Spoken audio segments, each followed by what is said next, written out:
sa Pilipinas. NBC Manila Broadcasting Company. DZRH, member, kapisanan ng mga broadcaster ng Pilipinas. Pilipinas, 7 minutes after 8 in the morning. Damdamin Bayan. Alam mo, Lakay, Opo. pag nawawala ka sa istasyon, di ba may reliever ka kaagad? Opo. Si Henry Uri. Damdamin Bayan. Thank you! Wow, today pala is a Wednesday. Justice, ano? Simbang Baklaran. Tama. At wala si Lakay. Wala po si Deo Macalma, Justice. Kaya ako ulit ang kanyang napaghabilinan itong programang itong Damdamin Bayan. Kumusta kayo, Justice? Justice Sam, kailan ba tayo magkakape, Justice, ha? Teka, sabagay, ito naman sigurado ho'y nakarating na sa inyong lahat. Ang barangay at ang SK election na dapat ay magaganap sa darating na Nobyembre ngayong taon. Makinig kayo, mga kapitan, mga konsehal at mga SK chairman and councilors also. Ang inyong eleksyon sa Nobyembre ay hindi na matutuloy, sa halip ang schedule uli nito ay sa October 2027.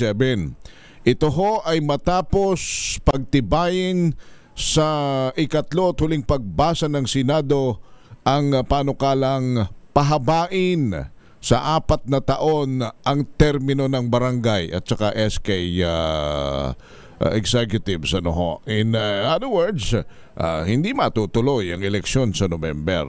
Paabutin pa ho ito ng October next year. Kaya yung mga barangay chairman at mga barangay councilors na masisipag, congratulations sa inyo. At yung mga tatamad-tamad, yung mga pambutas lamang ng bangko sa sesyon, mawalang galang na sa inyo.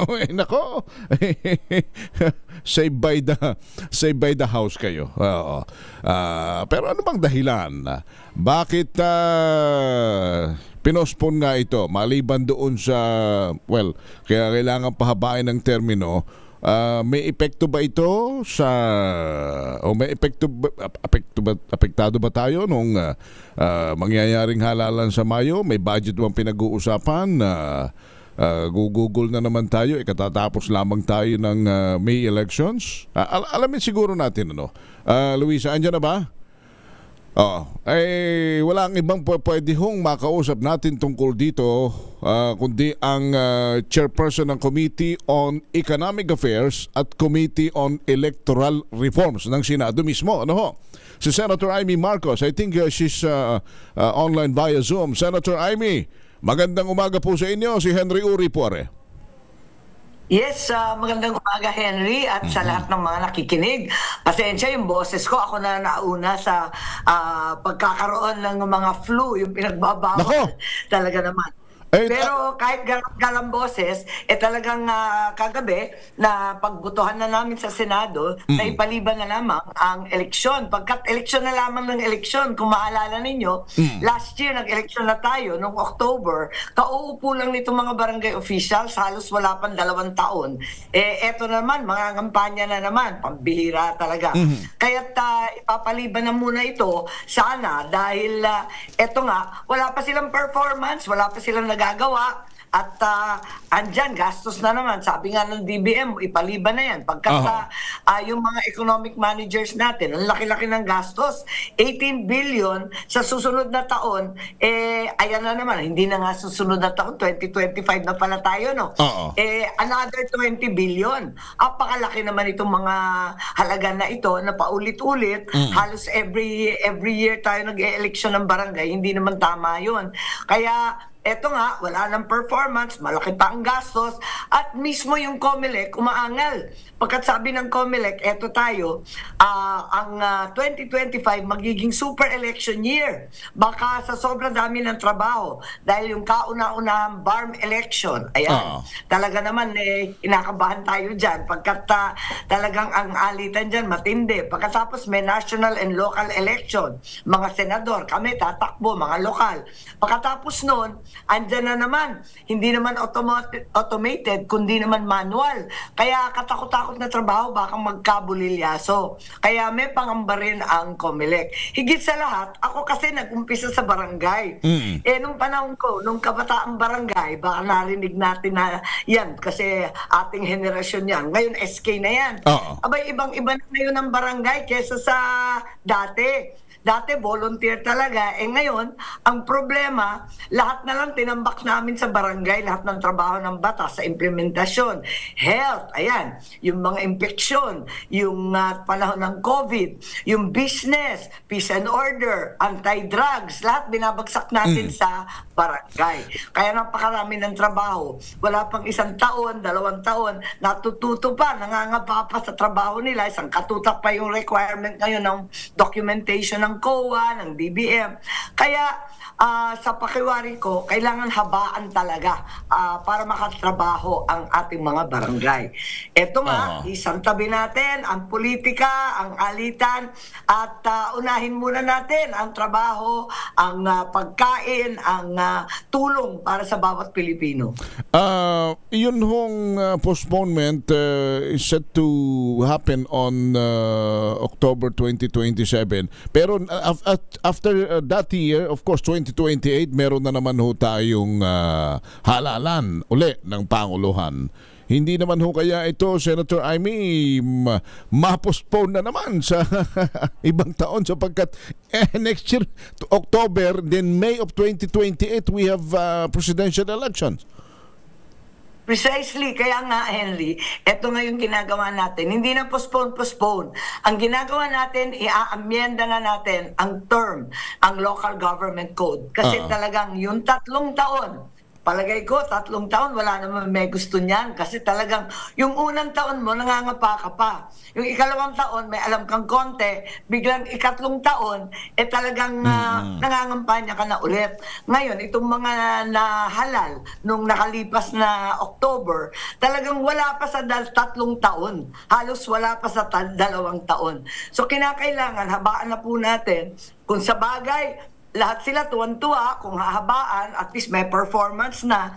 Ngunit maraming mga mayor, congressman, pati yung ating gobernador, lahat ng mga konsehal, sabi, naku, kung ang barangay 4 years o 6 years sana. Mas mahaba pa. Mas mahaba pa ang termino. Sabi nila, sana all. Kasi ang totoo, wala talagang may gusto ng 3 taon. Nauupo sa politika. Samantalang alam natin, kumakalam ang sikmura ng napakarami, kinakailangan ng trabahong maayos, sana nakatutok tayo sa trabaho. Pero sa siklo ng tuloy-tuloy ng puros eleksyon, talagang nauuwi tayo sa politika at away-away. Anyway, so iwanan natin yan. Basta't ang ating inaantay na lang, Henry, yung Congress. Kasi kailangan mag-bycam kami. May balita na yung ibang kongresista, kung hindi nila kasangga yung mga barangay kapitan, siguro nag-aalalanganin. Kasi ayaw na nila pala pahabain yung termino. Sana, tignan na lang natin ng malawakan kung ano makakabuti sa marami at makakatipid at higit sa lahat, makakapilit na magkatrabaho ang lahat. But in other words, ilan hong porsyentong maaprubahan itong panukalang ito? Although sa inyo, sa third and final, pasado na. Pero sa tingin ba ninyo, magiging concurrent itong position ninyo sa magiging position po ng House? Well, yun ang kinakausap namin na sana wag na muna natin na isipin yung politika kasi yung iba nag-aalangan, ang sabi hindi daw nagtatrabaho o di kaya wala daw ginagawa. Ang sabi ko naman, marami namang remedies kapag hindi kumikilos ang barangay, pero higit sa lahat, wag nating asahan na gagamitin sa politika pagkat nandiyan naman non-partisan dapat ang kapitan. Pero kung ipopolitika na naman, ako wala tayong uuwian na murang bigas, wala tayong uuwian na trabaho at kalusugan. Although talaga po namang aminin man siya hindi, ang malaking factor ho ang tulong ng mga barangay chairman sa all politics are local, sabi nga nila. But anyway, Senator Amy, binabanggit ninyo magtrabaho muna tayo, iwasan muna ang politika, pero ang tono ho tila sa Kongreso, kahit na nagpahayag na po ng kanilang damdamin ng Iglesia ni Cristo, nagkaroon na sila ng peace rally sa panawagan na huwag nang ituloy ang impeachment laban sa pangalawang Pangulo. Pero sa Kongreso ho, tila hindi pa sumusuko yung mga proponent ng impeachment. At sinasabi nila, hindi naman dapat naapektuhan itong rallying ito ng Iglesia ang aming impeachment proceedings. Paano ho ito? Anong inyong tingin dito? Pagka ho hindi pinakinggan ng mga proponent ng impeachment ng Iglesia ni Cristo, ano mangyayari ho? So itutuloy ang impeachment, baka masundan pa itong mga ganitong pagkilos, Senator Amy. Yun na nga, kaya dapat pakinggan ng ating mga opisyal, lahat ng opisyal, hindi lang ang Kongreso, ang mensahe na pinarating ng ating mga kapitid sa Iglesia ni Cristo. At hindi lang INC ang lumahok doon. Apakarami nila, nakita ko, 1.8 million ang sinasabi sa Luneta. Alam ko, meron sa Vigan, sa Ilagan, sa Legazpi, sa Ormoc, sa Cebu, pati sa Davao. All over the place talaga. At kahit maraming kumukontra sa pagdaraos ng INC, ng peace rally, ang sinasabi ko lagi, hindi naman ito bawal. Kung babasahin natin ang konstitusyon natin, hinihikayat nga ang lahat ng mamamayan na i-practice, i-exercise ang kanilang freedom of speech. Kaya karapat dapat lamang to dahil katungkulan bilang mamayan, ano? At ang akin na lang talaga, itigil na yung away-away na yan. Tigilan na kasi hindi na naririnig ang kalam ng sikmura ng nakararami sa ingay. Itabi na natin lahat yan, tulad ng sinasabi ng INC, pakinggan natin ang ating Pangulo na ayaw na ng gulo at titigil na yung impeachment kasi hindi ito nakakatulong sa pagdagdag ng unahin ang pagkain, ang napakataas na cost of living, unahin ang trabaho, unahin ang tulong sa bawat Pilipino. Para sa akin, yun ang talagang kinakailangan. Kung maisantabi ang politika sa barangay man o sa impeachment man, talagang makikita natin na anuman yung problema ay may solusyon. Magkakaroon tayo ng solusyon kung tututukan natin yung problema mismo.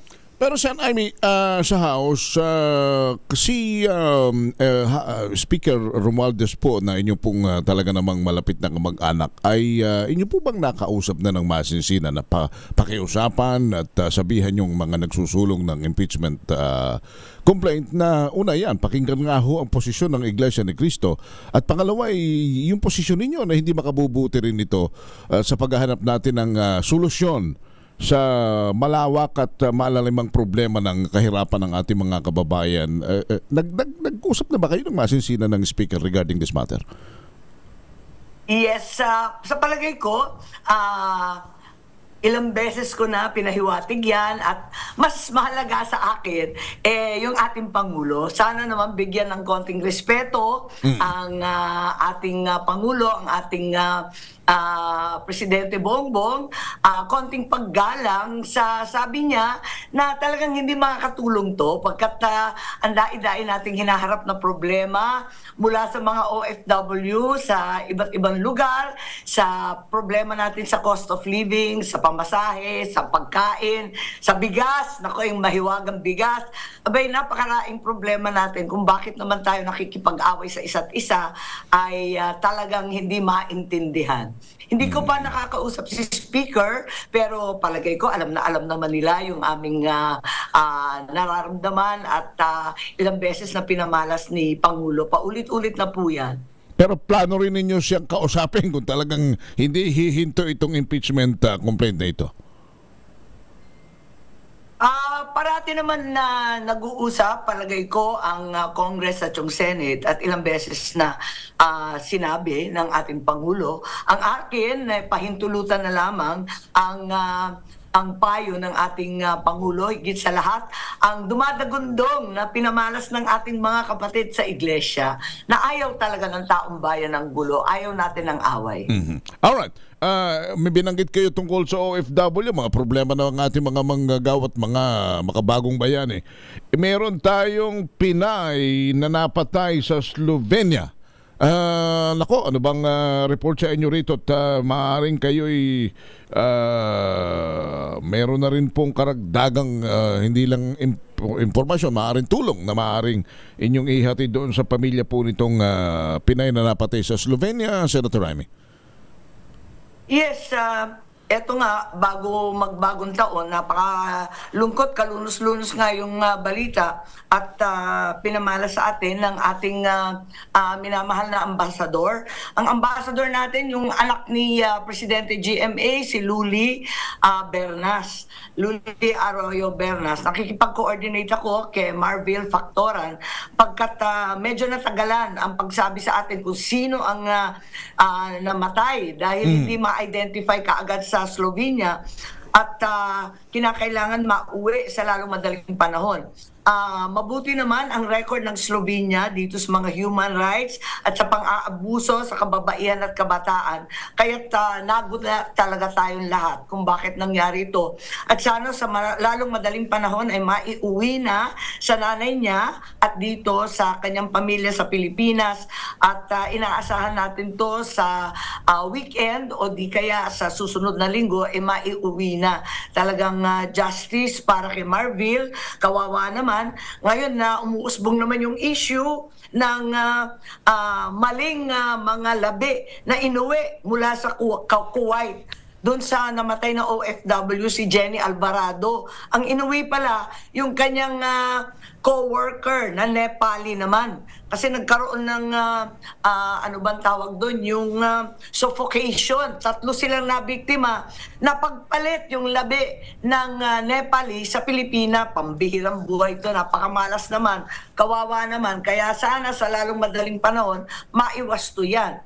Yung ikatlong issue natin na talagang umuusbong, ang dumaraming Pilipino sa Los Angeles, California. Diba nababalitaan natin yung sunog, palawak ng palawak.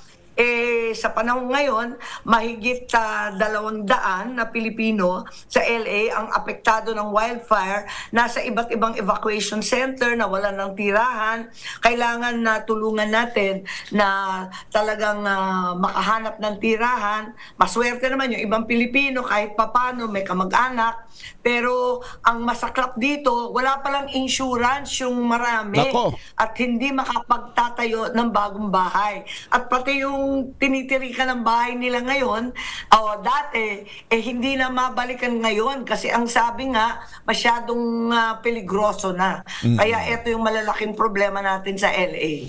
Di balet, we hope and pray for their safety, pero salamat naman sa inyo pong pagbibigay daan din sa kanila pong mga hinaing dyan sa iba't ibang mga bansang humaharap sila sa mga problema. We're talking about our OFWs. Sen Aimee, baka may reaksyon din kayo pala bago namin makalimutan. Yung printing ng ballot para sa 2025 elections, sinabi ho ng Comelec chairman sa aking kagabi na yun na nga, kinakailangan nilang pahinto muna sapagkat may mga adjustments silang gagawin sa printing ng ballot dahil meron silang impormasyon from the Supreme Court na yung isang name Mustafa na dineclare nilang nuisance, sabi ng Supreme Court, huwag ninyong gawing nuisance candidate yan. Isama ninyo sa balota. Ang problema, nakapag-imprenta na ho ang Comelec. Kaya hihinto muna nila, ayusin nila. Anong reaksyon nyo rito? May mga pangamba na baka ho maka-apekto ito at hindi matuloy at pati yung integridad ng 2025 elections, magka-problema tayo. O talagang maraming issue sa eleksyonan ngayon. Unang-una, nabalitaan ko yung Region 7, yung Cebu area na napakalaki, ay napakaraming disqualification cases. So sabi nila, hindi muna ilalabas. Ikalawa, nabalitaan natin yung issue sa BARM election, yung pagtatanggal ng sulu bilang bahagi ng BARM. Ngayon, sinabi, meron namang Supreme Court decision. Kaya siguro kailangan upuan lahat itong mga isyong to kasi nangangamba ang taong bayan kung matutuloy o hindi, kung maaalinsala o madidelay. Ito nga ang kailangang klaruhin at pati si Chairman, alam ko na nakatutok dito pagkat itong Supreme Court decision kalalabas lang po. At syempre, kinakailangan na tutukan nila yan at sundan. Yun nga lang, tuloy-tuloy na yung pag-imprenta. Sana talagang maihinto dahil alam naman natin maraming balota na ang naimprenta. Alright. Isang tanong na lang, Senator Amy. Naku, I think ito'y asawa ng isang mambabatas. Ano? Asawa po ito ni Congressman ni Ka Ador Plato. Ang sabi ni Ka Girly Plato, bakit hindi rin baguhin ang term ng mga congressman? Pahabain din ng 4 na taon tulad ng mga barangay official. Tama, sabi ko sa iyo Sabi ko sa iyo, maraming nagsasabing sana all. Kaya nung may diskusyon tungkol sa saligang batas, walang naniniwala na economic provisions lang. Sabi ko, magpakatotoo kayo, sister. Sabihin ninyo, political, wala naman mag-o-object, walang may gusto. Palagay ko walang may gusto dun sa 3 taon na termino namin ngayon. Yung term ng congressman, ng mayor, kasi nga nauuwi sa politika at halos hindi natututukan ng problema ng bayan, hindi nasusolusyonan ng bigas at iba pang issue. Kaya sang-ayon po ako dyan at palagay ko, panahon na pagkatapos nitong lahat, tignan itong mga termino para makapagtrabaho naman ng todo-todo ang ating mga opisyal. Anyway, after 2025 election, may posibilidad na maribisa ang saligang batas and then yung mga provision ng kagaya niyan, pagpapahaba ng termino ng mga mambabatas at local government executives ay mapag-usapan. Posible ho ba na after election, mayroon tayong mangyayaring pag-usap tungkol sa revision and possible amendments of the Constitution? Well, alam ko na marami talagang mga opisyal sa Senado, marami rin sa Kongreso, masugid talaga ang kanilang pagpupumilit na magkaroon tayo ng charter change. Ako naman, hindi naman ako tutol dyan. Ang tinutulan ko lang yung People's Initiative na may bayad. Ayoko naman ng ganun. Wag naman na binabayaran yung pirma-pirma dyan. Ang sagwa naman nun. Pero kung ikabubuti natin, yung economic provisions ay tunay na magbibigay ng trabaho para sa Pilipino, kung yung political changes talagang makakatutok sa tunay na problema natin, abay ibang usapan yan. Hindi pwede natin buksan yan. Pero nasa sa atin yan pagkatapos na ng eleksyon. Tignan natin yan. Pero in the meantime, sabi nga ni Pangulo, tutukan muna natin ang problema ng bansa at bigyan ng solusyon. Alright. Salamat po na marami sa inyo, Senator Amy, for joining us this morning. Yes, maraming salamat at sana maisaayos na lahat ng isyong ito at tunay na tulad ng sinabi ng Iglesia, tulad ng sinabi ng ating mga kapatid at yung mga iba pang lumahok sa ating malaking peace rally, peace na muna, tigilan muna yung away, unahin ang pagkain at ang cost of living, unahin ang trabaho, tulungan ang bawat Pilipino. Happy New Year sa lahat! Thank you, Senator Amy Marcos, Chairman ng Committee on Economic Affairs at Committee on Electoral Reforms. Atin pong programang Damdaming Bayan. Damdaming Bayan. Alam mo, Lakay, Opo. pag nawawala ka sa istasyon, di ba may reliever ka kaagad? Opo. Si Henry Uri. Thank you. Salamat, Justice. Sa Martires, siguro yung sentimiento at pananaw ng mga nakikinig. Kasi itong si Senator Amy, kapatid niya ang Pangulo, at yung kanilang kamag-anak na malapit na hindi lang hubas sapagkat Romualdez ang apelyido nun Romualdez ang apelyido ng nanay ng ating Pangulo ni Senator Amy. Talagang mas senior sa politika, yung magkapatid na Marcos na ating Pangulo tsaka itong si Senator Jaime, ang hinahanap ng tao kausapin ng masisinan, magkulong sila sa isang conference hall o sa dining area ng kanilang mga tahanan at sila lang ang mag-usap. Pag-usapan ng malaliman at malawakan na sincero ang puso na itong mga bagay na kagaya ng hinihiling ng iglesia na huwag ituloy yung impeachment trial ay pakinggan. Ang mga mambabatas na proponent nitong impeachment complaint na ito na silang sponsor sa Kongreso ay malaki ang tiwala at respeto sa kanilang House Speaker, and therefore their House Speaker is at the helm. Kung ano ang dapat gawin ng mga congressman. Yun ang hinahanap Kausapin mo, pagsabihan ninyo yung House Speaker sapagkat kayo rin lang naman ang maaaring makaresolve nitong isyong ito na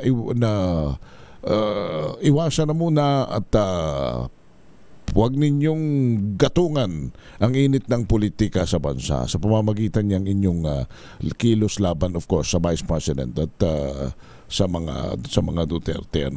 Kanya lang, di natin alam ang level lang ng sinasabi pong sabi ni Senator Jaime, ilang beses ko nang pinaringgan yan, hindi pa ba sapat yung sinasabi ng Pangulo na ayaw niya ng impeachment. Hindi lang natin maintindihan kung bakit ang tinig ng Pangulo ay hindi nananaig at hindi ngayon sinusunod dyan sa House of Representatives, mga kababayan. Daming bayan. 32 minutes after, your guess is good as mine, 32 minutes after 8 in the morning. Alam mo, Lakay, Opo. pag nawawala ka sa istasyon, di ba may reliever ka kaagad? Opo. Si Henry Uri.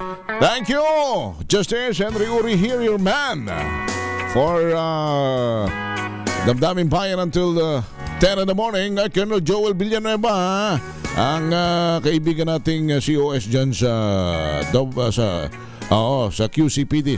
Colonel Kabatingan, mga kaibigan nating Colonel nakikinig sa atin. Salamat na marami sa inyo. Thank you for joining me dito sa Damdamin Bayan. Right after the break, we will have Sister Ella on the show also at mamaya ating makakausap. PhilHealth nga tayo. Alamin natin yung gagawin ng PhilHealth sa direktiba ng ating Pangulo kay DOH Secretary Herbosa na may subsidy man ng gobyerno o wala, dapat hindi po maapektuhan ng serbisyo ng PhilHealth sa taong bayan. Therefore, ano ang gagawin bilang pagtalima sa direktibang ito ngayon ng Pangulo? 35 minutes after 8 in the morning. Daming bayan. Ang balitang ito ay hatid sa inyo ng Anesthetic Pre-Operative.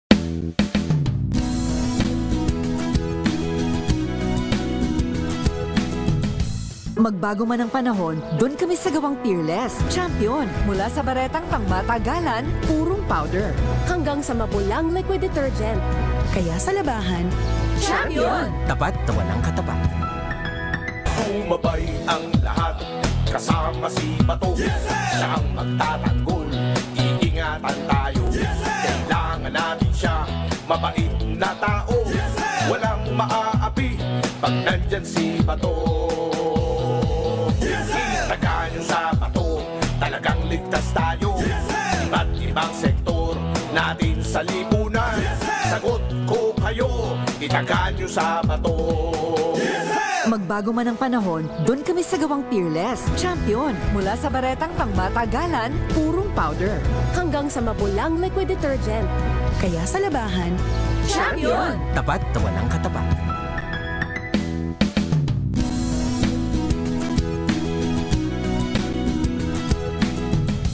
magbago man ang panahon, doon kami sa gawang Peerless. Champion, mula sa baretang pangmatagalan, purong powder.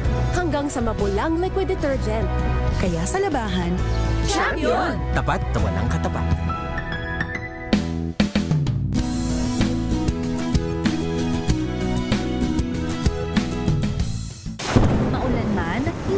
berries na amoy kulob ang damit. Charm Fabcon, bangong kumakabloom, tanggal amoy kulob sa bango ng charm. Kaya gamit ko, Charm Fabcon with Bloom Fresh technology. Kills 99.9% of kulob-causing bacteria.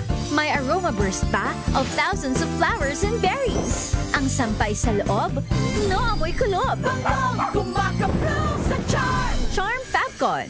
ACS.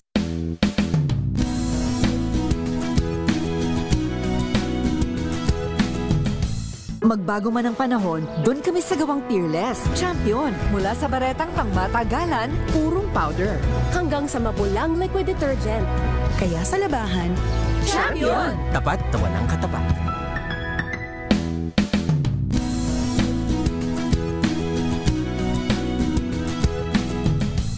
Hello, Washi! Laundry day na naman! Yay! Anong meron? Mancha ng chocolate, putik, may libag pa! Kaya natin yan! With Pride Washing Machine Detergent, may triple stain-away formula. Tanggal ang makapit, madikit, at madupit na dumit mancha. Kaya easy-easy ang labada. Mula noon hanggang ngayon! All you need is pride! All you need is pride! ACS.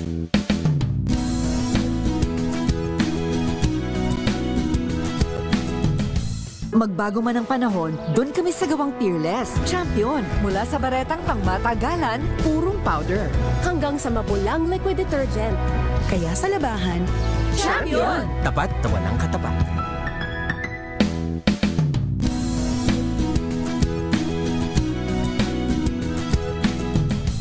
magbago man ang panahon, doon kami sa gawang Peerless. Champion. Mula sa baretang pangmatagalan, purong powder. Hanggang sa mabulang liquid detergent. Kaya sa labahan, Champion! Tapat na walang katapat.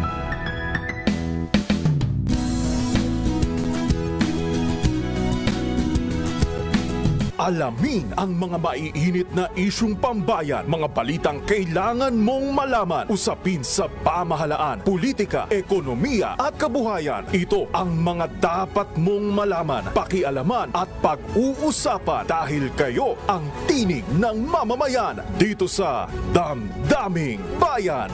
Live sa DZRH Radio, DZRH TV at DZRH Digital. Kasama sina Lakay, Deo Macalma at Elaine Apit. Araw-araw, Lunes hanggang Biyernes. Damdaming Bayan.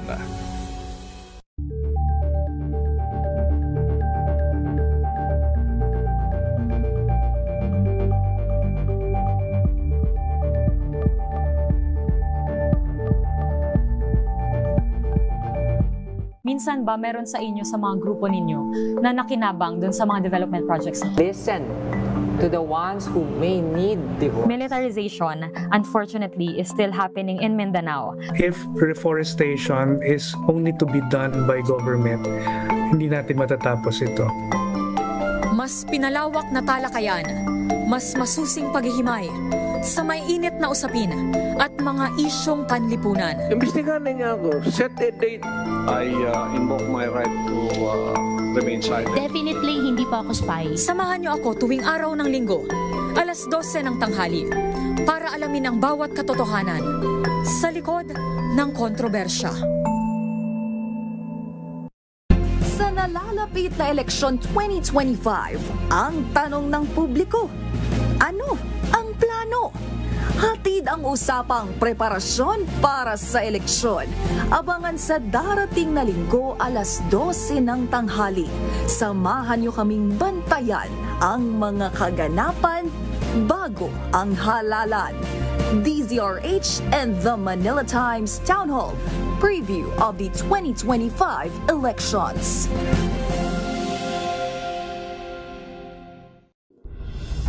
Tuloy-tuloy ang pagtulong, tuloy-tuloy ang pagseserbisyo at tuloy-tuloy ang balitaan kasama si May Binauhan sa Operation Tulong mula Lunes hanggang Biyernes.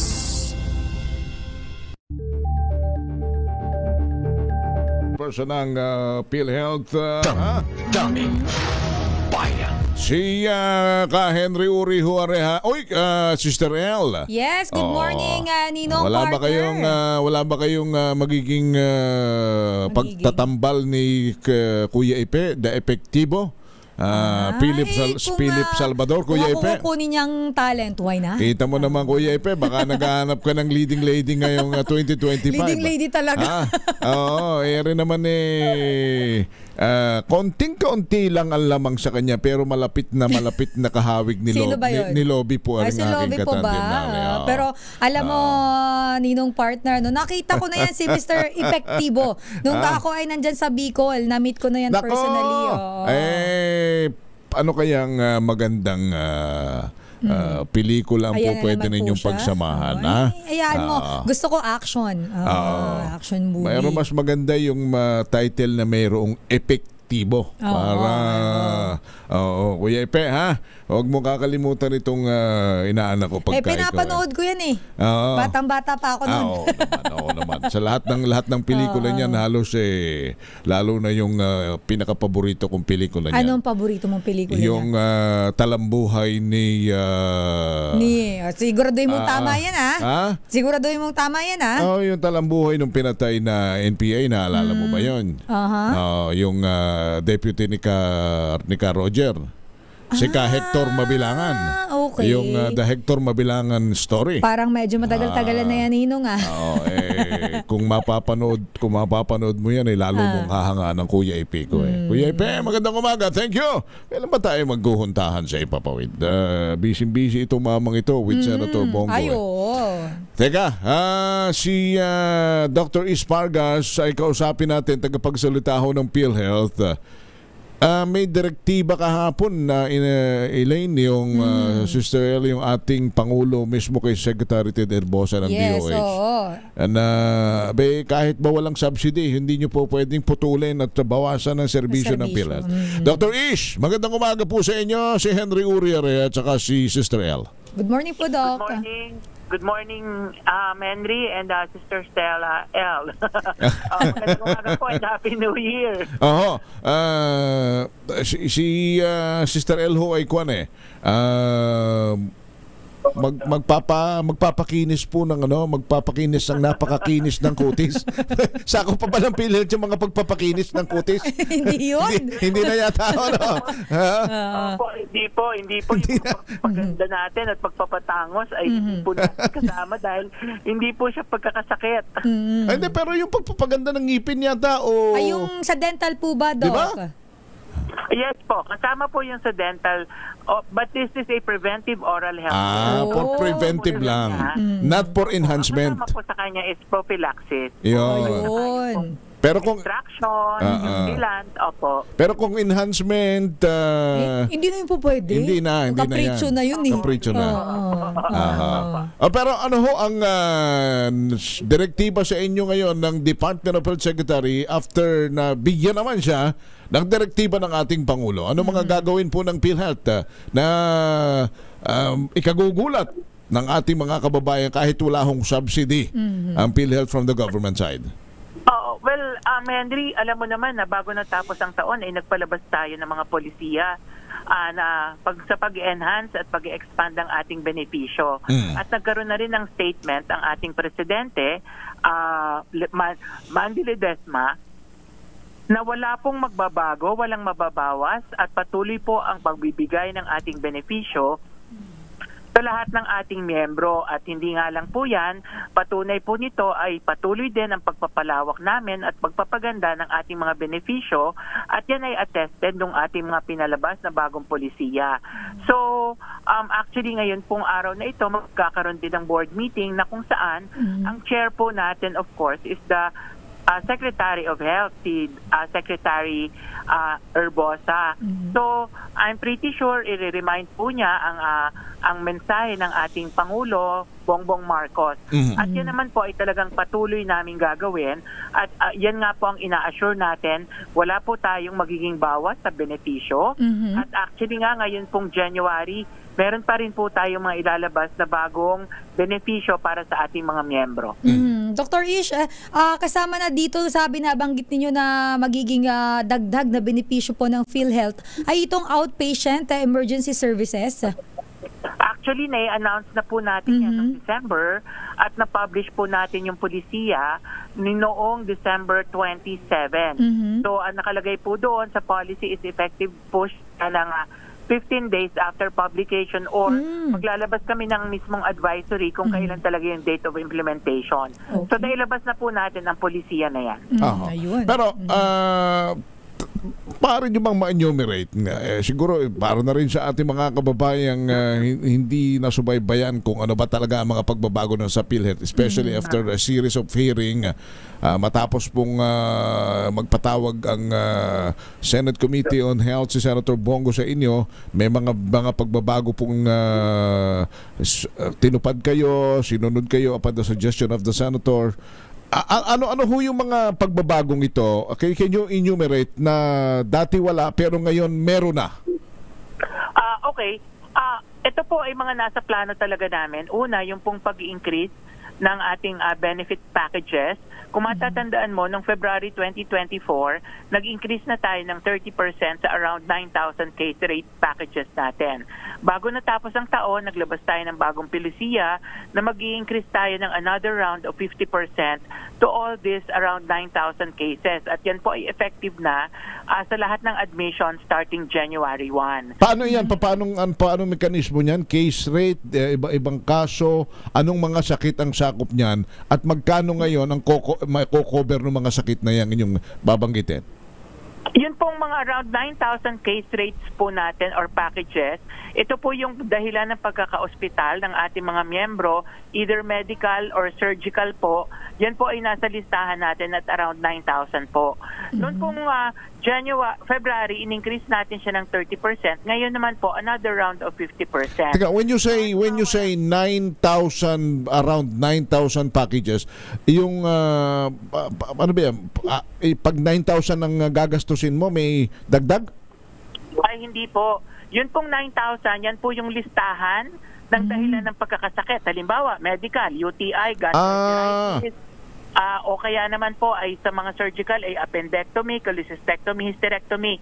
Sa lahat pong yan po ay mga around 9,000. 9,000 kaso, 9,000 uri ng sakit. Yes. Na madadagdagan na ang po pwedeng itulong ng PhilHealth. Yes po, halimbawa. Halimbawa lang, ang isang pakete natin halimbawa po ay dengue fever or yung simple dengue. Kung dati po ang ating case rate dyan ay 10,000, noong February naging 13,000 na siya because of the increase in 30%. Ngayon naman pong January, siya po ay magiging 19,500 pesos na. So halos na doble na po yung ating original case rate sa ating ibinabayad ngayon. Kung dati 10,000, ngayon po ay 19,500 na. Ngayon, ano ba, Sister El, mga pangkaraniwan, madalas na nagiging sakit ng ating mga kababayan, itinatakbo agad sa ospital? Yung iba kasi madalas, yung mga malala na yung UTI, yung mga ganon. Yung mga ganyan po, mga UTI, pulmonya. Of course, ang isa po, yan po ang mga palagian na kiniklaim sa atin, pulmonya, UTI, gastroenteritis, panganganak, o kaya naman po sa mga procedure ay dialysis, cataract operation. So lahat po yan na-include. Oo, tsaka yung binabanggit nyo kanina ho na pagpapa-opera sa appendicitis. Nako, marami yan. Opo. Magkano cover sa appendicitis? Kung dati po yung ating appendicitis na 24,000, nung pong February ay naging around 32,000 na siya.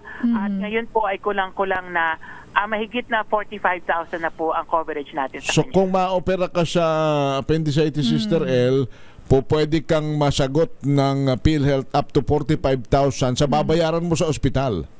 Yes, total bill. Or kung ikaw naman, ang pipiliin mo na pagpapa-ospital ay sa basic or ward accommodation in government or private facility, ay wala ka na dapat babayaran. Kung sa government. Kung sa government, zero na yun. Even po sa private, basta po ward or basic accommodation. Kasi ano ward lang, hindi naman mahal yung mga ano dun eh.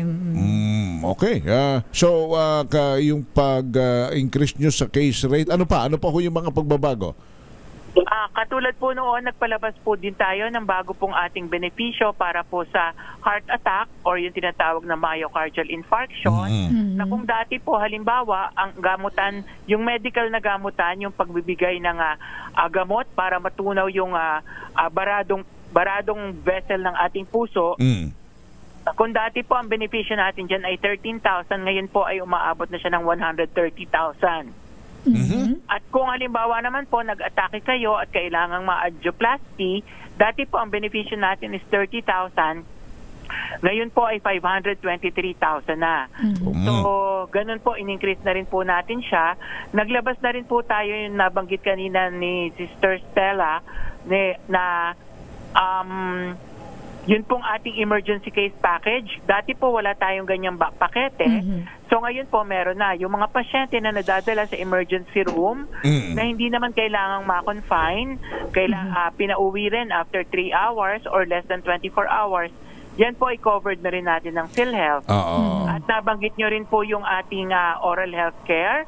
Tapos syempre po ay ilalabas natin ngayong January yung para sa ating prescription glasses, yung para din po sa ating mga rehabilitation and assistive mobility devices, yun po mga wheelchair, walkers, crutches, and of course, in-expand din po natin yung ating cataract operation or cataract extraction.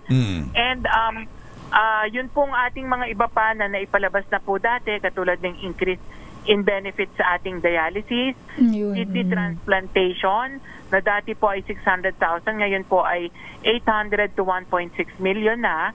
At yun din pong kidney transplant, post-kidney transplant medicines, ngayon po ay sinasagot na rin po natin. So napakarami po. Yung single confinement policy na mukhang doon kayo talagang doon kayo nagisa ng maigi sa Senado at iginit ni Senator Bongo na yung single confinement policy baguhin ninyo. Nabago na ito, ano ho? Matagal na po natin yung na-review at na-revise at simula pa po nung September ay effective po na wala na po tayong single period of confinement. Ibig sabihin, Sister El, tama ba? Pag na-confine ka sa parehong sakit, kahit paulit-ulit, makakapag-avail ka pa rin. PhilHealth. Yes po, ganyan po. Pero syempre, naglagay din pa tayo ng enough controls kasi meron din po tayong maaaring probable abuse na mangyari. Kasi po ang sinisigurado rin natin is dapat ang gamutan ay effective at ang gamutan po ay dapat kalidad na ang sakit ng isang pagtao ay dapat hindi pa balik-balik. So, meron din po tayong mga enough controls to monitor kung nagkakaroon po ng probable abuse. Ayun, alright. Kumusta pala yung mga bayarin ninyo sa mga ospital? Doc, kumusta na po ang update natin? Well, unang-una po ay dati nga po ang nirereklamo nila is 10 billion daw ang ating utang. Ngayon po ang binabanggit nila is 4 na billion na lamang. Patuloy naman po ang ating reconciliation with our hospitals para malaman po kung magkano talaga ang ating pagkakautang. Unang-una, ang ating pong processing ngayon para sa mga claims na maayos, walang problema, is 24 days instead of 60 days. So kung tumatagal po ang ating pagpaproseso, maaaring ang kanila pong claim ay may problema, ibinalik natin dahil may kakulangan ng requirements, o kaya naman po ay denied kasi hindi sumunod sa ating mga patakaran. Kung kaya ang ating panawagan din sa ating mga ospital, siguraduhin na pag nagsubmit sila ng claims, ito ay good claims para po mabayadan natin ang talagang mabilis. At gaya ng nabanggit ko, ang atin pong national average for 2024 is 24 days processing lang. Okay. Magkano ngayon ang kabuoang hawak na pera ng PhilHealth mula po sa hulog ng mga manggagawa? Well, as of actually ang babanggitin ko sa iyo is yung ating total investable fund na yun po yung ating pondo ngayon. This is as of November, which is around 435 billion. 435 billion. Yan po ay galing sa hulog ng mga manggagawa sa PhilHealth. Galing po yan sa hulog ng manggagawa, galing din po yan sa mga naging subsidiya ng gobyerno, at kasama na rin po dyan yung income ng ating mga investment. So ibig sabihin lahat na yan? Sama-sama na po. Pero yung sa contribution lang po ng mga manggagawa, magkano nga abuti? Nasa kalahati ba nung mahigit na 4 na bilyon? Wala po akong hawak na data, maaari ko pong ipadala sa inyo. Apo. Pero Wala po akong hawak na data ngayon. Doc Ish, meron po tayong katanungan mula sa isang nating viewer dito sa ating YouTube channel. Gusto daw po niyang itanong kung ang mga senior daw ba ay kailangan pang magbayad ng premium sa PhilHealth para makapag-avail ng mga benepisyo po. Gaya po ng nasasabi sa batas, yun pong ating mga senior citizens ay automatic members. Yun ay kung sila ay walang trabaho. Pero kung ang isang senior po ay nagtatrabaho pa at employed, sila po ay dapat magbayad pa rin ng premium contribution kasi yan po ay nasa labor law as mandatory deduction. Pero once nag-retire na po sila, ay hindi na po sila kailangang magbayad ng premium contribution. Dr. Ish, Yan na po ang sasagot sa kanila. last question. You have 4 billion. Siguro na may narinig na ninyo itong tanong na ito. Bakit ba hindi ninyo largahan ng malaking share sa pagkaka-ospital ang mga nao-ospital? Kagaya noong mga binabanggit ninyong amount, nag-increase yung mga 90,000 list ng sakit, bakit hindi pa 100% ninyong sagutin ang kanilang bill samantalang ang daming pera ng PhilHealth? Well, hindi naman po natin pwedeng sagutin ng 100% ang ating mga bill sa pagkaka-ospital kasi sumusunod din lang po tayo sa batas. Ang sinasabi po sa batas, unang-una, ang dapat 100% would be those which are admitted in the ward or basic accommodation. Pero kung halimbawa po ang pinili niyong ospital ay pribado, na merong mga amenities po, meron kayong microwave, meron kayong mga aircon, meron kayong mga TV, yan naman po ay hindi kinakailangang sagutin ng ating insurance. At ang kinakailangan po nating masagot ay yun pong mga kakailanganin para po sa pagbibigay ng gamutan in a minimal cost for quality of care. So, doon pa lamang ay hindi na po natin dapat sasagutin yung kabuuan ng ating pagkaka-ospital. Pangalawa po, syempre, kinakailangan din naman nating pangalagaan ng ating pondo, kaya meron po tayong tinatawag na actuarial life projection. Kaya po doon po sa bawat pag-increase ng ating benepisyo at paggagawa ng ating benepisyo, kasama po lagi dyan ang financial impact analysis. So, yun po. Kaya yun din po ang sinusunod natin sa ating batas. Pero ang sinisigurado po natin, kapag ka po kayo ay na-admit sa ward or basic accommodation, in government or private, ay wala na po kayong babayadan pa or 100% na po ang coverage. Hindi, pero Dr. Is, with all due respect, kasi yan ay government hospital, the Department of Health also subsidize those institutions. Pero at least na, yun hong ating mga kababayang mahihirap, mga ordinaryong mamamayan, mga middle income earner, pag na-hospital po sa mga pribado at wala namang TV at wala namang microwave yung kanilang yung kanilang kwarto, bakit hindi masagot ng mas malaki pa ang kanilang bill? Gaya po ng nabanggit ko, yun pong ating no co-payment ay kahit po sa pribado, as long as it is in a ward or basic accommodation, no co-payment na rin po yan. At hindi lamang po yan para sa mahihirap, kundi para po sa lahat ng miyembro ng PhilHealth. Basta po ang piliin nila is basic or ward, in a private facility, no co-payment na rin po yan. Kung ward, pero kung halimbawa ay semi-private room, medyo gusto naman ng empleyado sapagkat ang laki naman ng kinakalta sa akin buwan-buwan, Sister Rele. Ang dami ko naman ang naihulog sa PhilHealth. Therefore, semi-private naman ako para mas maganda ako makapahinga. Hindi ba pwedeng sagutin ng mas napakalaki ang bill ng PhilHealth? Hindi po, dahil unang-una, tayo po is a social health insurance. Hindi po tayo private health insurance at ang social health insurance po ay sumusunod sa prinsipyo ng equity na kung saan pare-pareho po ang ating benepisyo dahil kung mataas man ang ating nagiging premium contribution, tayo po ay sumusunod din doon sa prinsipyo ng bayanihan ng isang social health insurance wherein the rich subsidizes the poor, the healthy subsidizes the sick, and the young subsidizes the old. Kung kaya't pare-pareho po ang ating benepisyo. Doc, mayroon akong pahabol, Doc Ish. Yun po bang mental health ay hindi po ba sakop nitong mga bagong coverage ng PhilHealth? At may isang pahabol pa po mula din sa ating listener na yung doctor's fee na minsan daw po ay mas mataas pa sa kanilang binabayaran sa mismong bills. Hindi po ba pwedeng masama din dun sa PhilHealth? Unang-una po yung mental health package. Noong pa pong 2023 tayo nagpalabas ng ating mental health package at 2 klaseng mental health package yan. One is a general mental health package. Pangalawa po is a specialist healthcare medical package po. So meron na po tayo niyan in 2023 pa. Yun naman pong mga professional fees, kasama po yan sa case rate natin. Ayun. Doc, Doc, dito po kasing nagtanong sa atin about mental health, mukhang hindi po siya aware. So paano po, last na lang po talaga, paano po sila makaka-avail para po dun sa hindi pa po nakakaalam na may ganito na tayong packages para sa ating mga kababayan?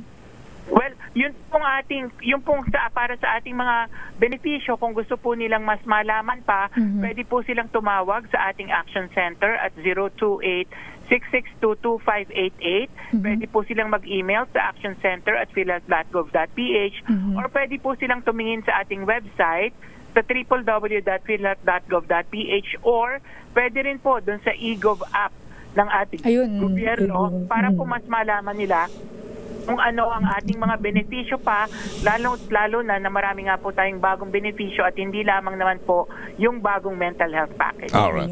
Dr. Ish, maraming salamat po sa inyo. Thank you po.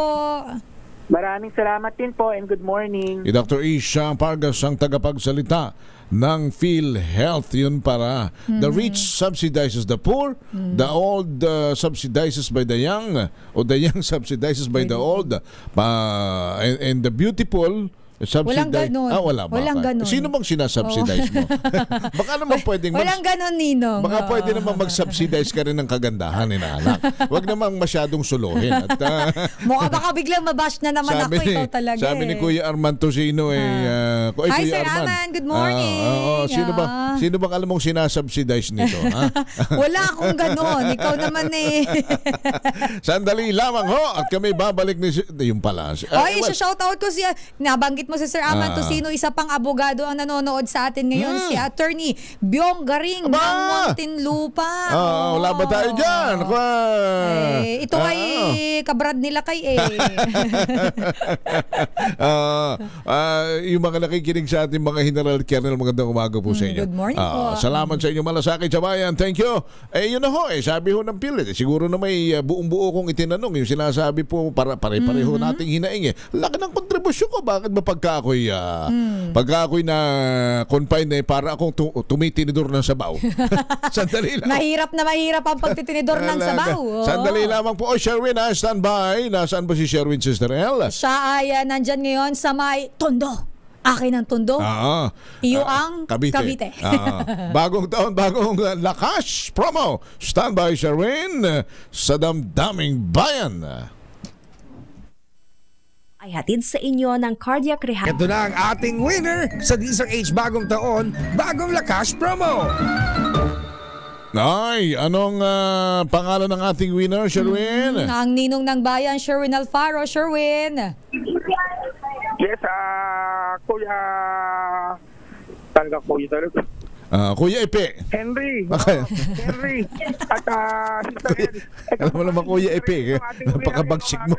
Magandang umaga po, Sister El. Ay, good morning, ate. Gusto ko yung... Maganda si Sister... Sherwin, gusto ko yung...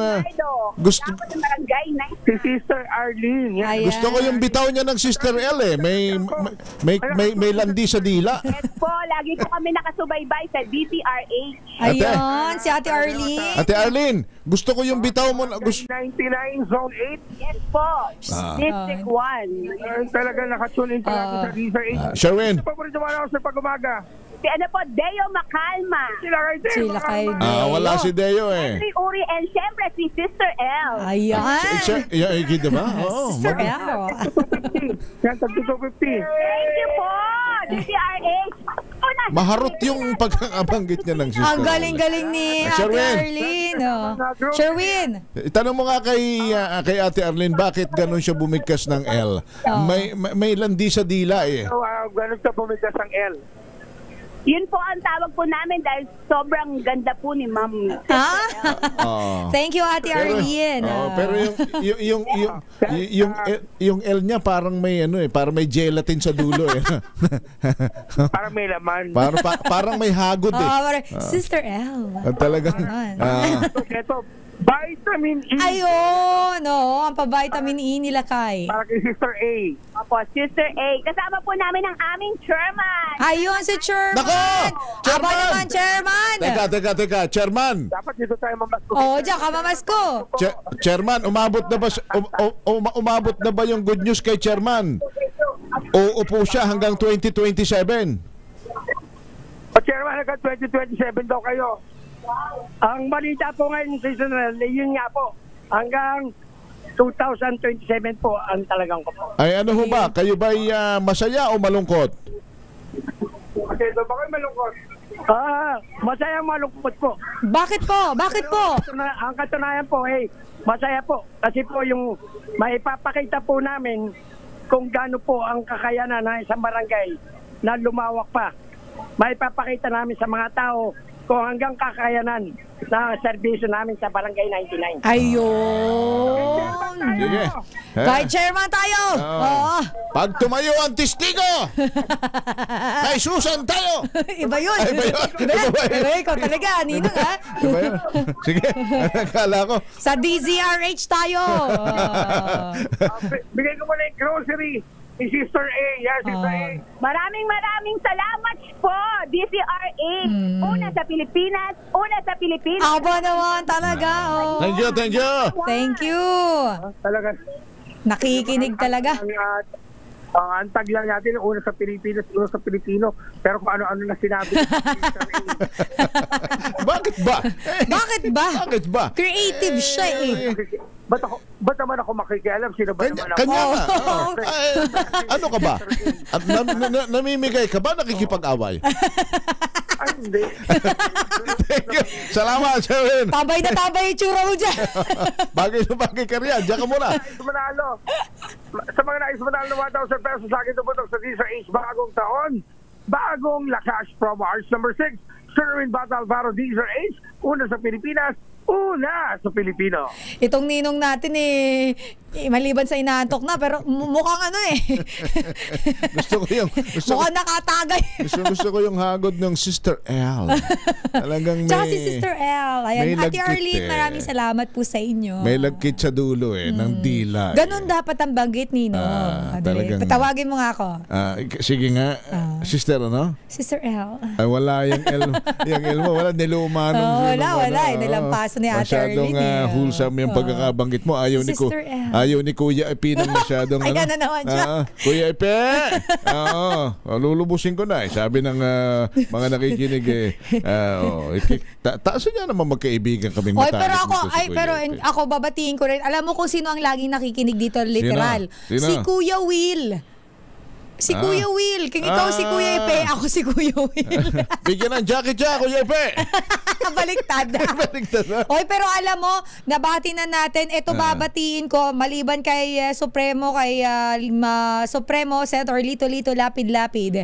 Ibabatiin ko ng happy birthday ang kanyang Chief of Staff na si Boss Ricky Elieto. Ngayon siya ay 45 years old pa lang. Batang-bata. Sabi ni Kuya Epe, happy birthday, Sir Ricky. Sabi ni Kuya Epe, for your eyes only, boss. Pero babasahin ko sa yung papuwit, Kuya Epe. Napakagaling. Sinasabi ko sa inyo. Sabi mo kasi, for my eyes only. Hindi mo naman not for your ears. Hindi mo naman sinabing for my mouth. Mouth and ears. I want to serve. I want to give my all. My last breath para sa mga kababayan natin. Naku, grabing korupsyon. Lalong naghihirap ang mga mahihirap. Hindi ako politiko. Nakikita ko lang ang punot dulo ng problema. Be safe, boss. Salamat. Thank you. Happy birthday din kay Paolo Capino ng Executive Session. Wala ba tayo dyan? Pero teka muna. Dumako muna tayo sa mga report. Ready na ba, Luisa? ang ating mga reporter. Nandiyan na yata sa tabi mo, Nino. Si Let Narciso, yun daw Malacanang, tahimik pa rin sa detalye ng dinner ni Pangulong Bongbong Marcos at First Lady, kasama po ang mga senador. Rich number 14, Let Narciso. Henry, Sister L, nag-dinner sa Bahay Pangulo dito sa Malacanang ang mga senador kasama sina Pangulong Ferdinand Marcos Jr. at First Lady Liza Araneta Marcos. Ibinahagi ng unang ginang sa social media ang litrato ng salo-salo na ginanap noong Lunes ng gabi, January 13. Halos lahat ng senador sa pangunguna ni Senate President Chis Escudero ay dumalo sa okasyon maliban kina Senators Amy Marcos, Bongo Bato de la Rosa, Grace Po at Risa Hontiveros. Kasama ng mga senador sa dinner ang kanilang mga asawa, kabilang na si dating Senate President Manny Villar. Wala pa namang ibinibigay na detalye ang Malacanang tungkol dito, partikular kung anong napag-usapan at kung para saan ang naturang pagtitipon. Ito si Let Narciso para sa DZRH, una sa Pilipinas, una sa Pilipino.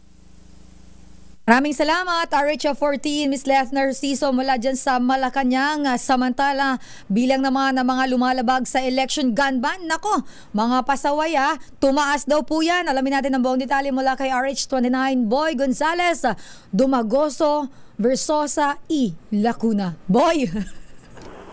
Mr. L, Henry, tumaas ang bilang ng mga individual na lumalabag sa ipinatupad na election gun ban. Sa inilabas na datos ng COMELEC sa ikatlong araw ay nadagdagan ng 71 ang lumabag sa gun ban mula 80 na nauna nilang inilabas na datos.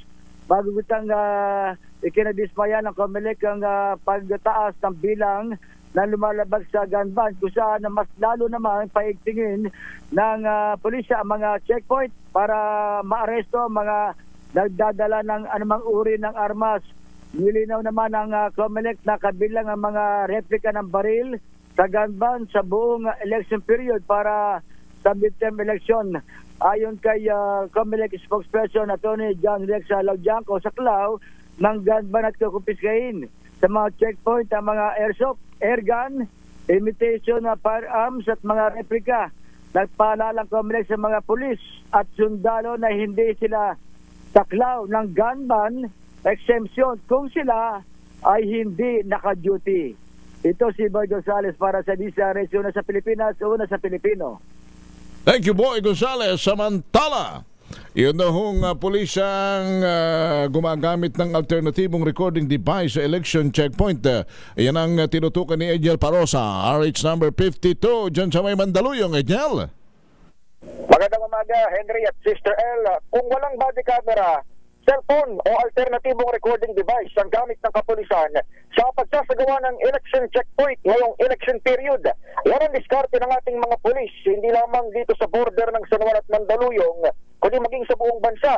Dito naman sa ating naabutan, naglapit ng checkpoint sa kaba ng F. Blumentritt patungong Kalentong.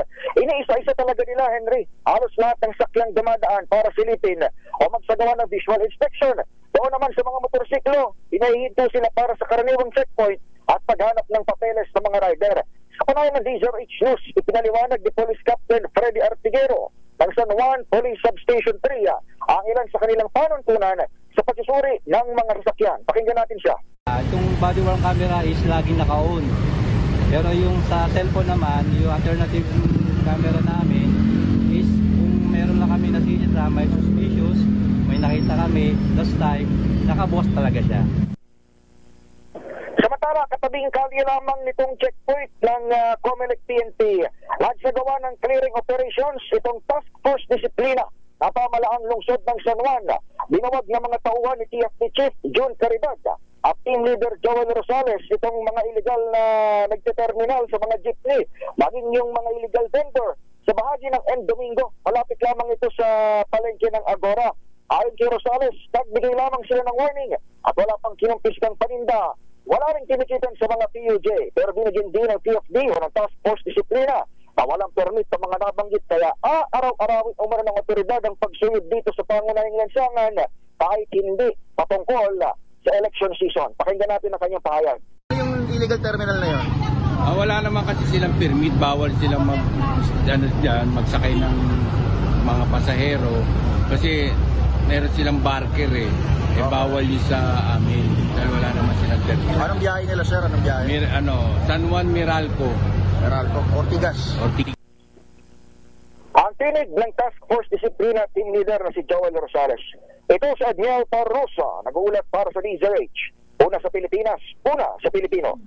Maraming salamat, RH52 Edniel Parrosa, samanta mga palyado at hindi tamang timbangan. Nako, importante ito ha, dyan sa mga palengke dyan sa Valenzuela. Lalo ng timbangan ng kamatis. Mamaya nga siguro, Luisa, baka makausap natin ang Department of Agriculture dyan sa kamatis na yun. Ano ba tinamaan ng pagkakaginto ng kamatis ngayon? Oo.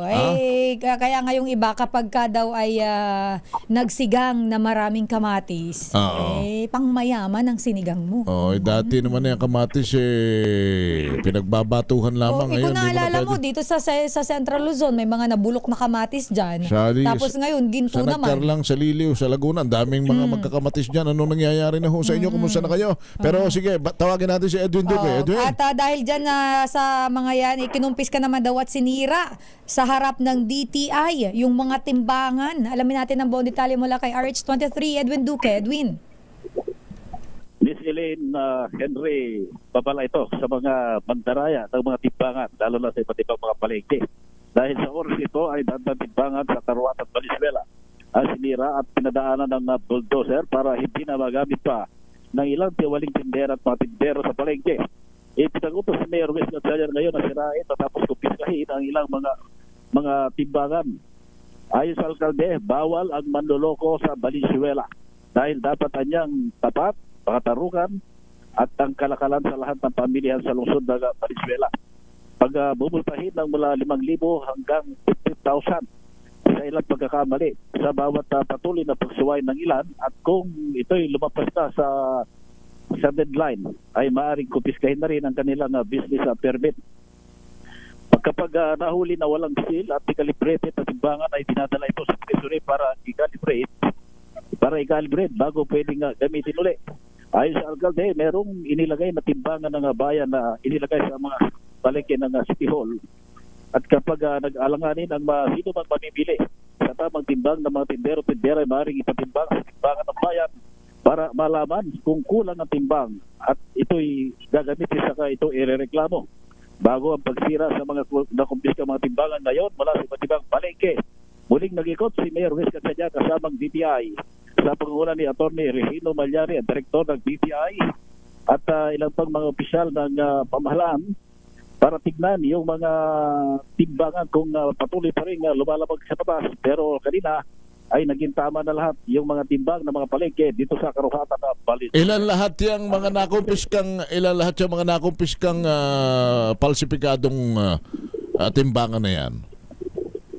Yung naiwan dito na hindi na tinubos, nasa kulang-kulang 200. Yan yung binuldoser na yan.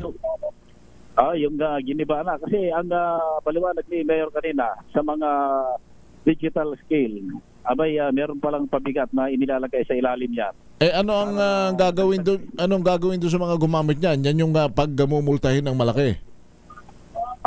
Yung unang pagkakamali ay 5,000. 5,000. Pangalawa, 10, may 12 at ang panghuli ay 15 at ang kapag umabot na doon sa putong sumubura na.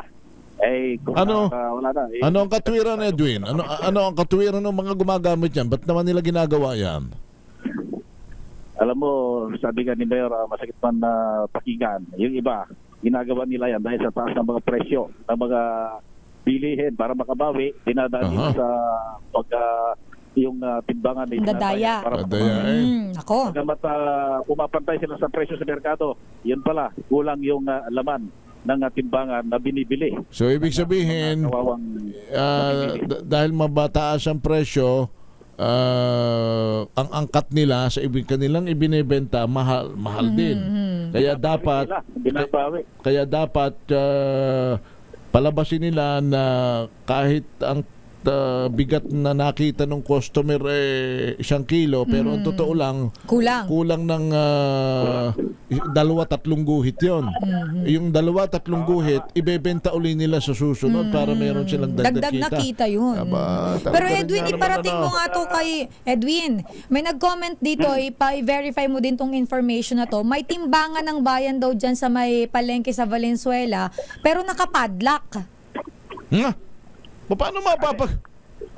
Ano yan? Nakapadlock yung aparato, pero yung sa ilalim yan, may timbangan sa ilalim para hindi madaya yung open yan Nakita ko kanina, kung makikita sa video. Okay. Nakapadlock dyan, yung aparato. Pero sa ilalim nun, andun yung pinakatimbangan. Yung doon may papatong yung isang bibilhin mo. Ayan, timbangan ng bayan. May timbangan si Sir Henry. Si Miss Ellen may timbangan. So ito yan yung parang palanggana, Edwin, na nabubuksan, pero yung mismong kung saan tinitingnan yung kilo talaga, yung reader, ayan nga, may screen para hindi magagalaw. Para hindi magalaw. Ayun, tama naman. Hindi madadaya. Ngayon, kung 1 kilo at timbangan ng 1 tindero, ngayon kung taot ka, 1 kilo mo ron.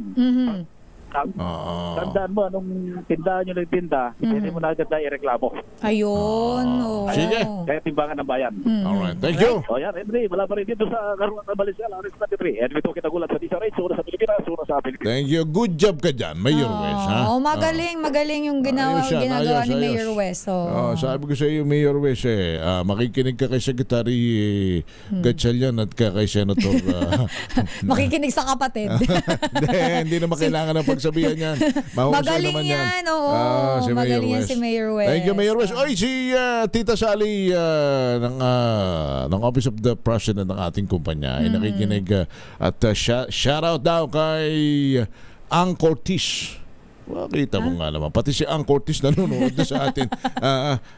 Pinauulan ng tayo. Parang ano ba ito? All-star cast ba itong Damdamin Bayan? Kesyo katandim ko lang si Labi po. Nanonood na kayo lahat.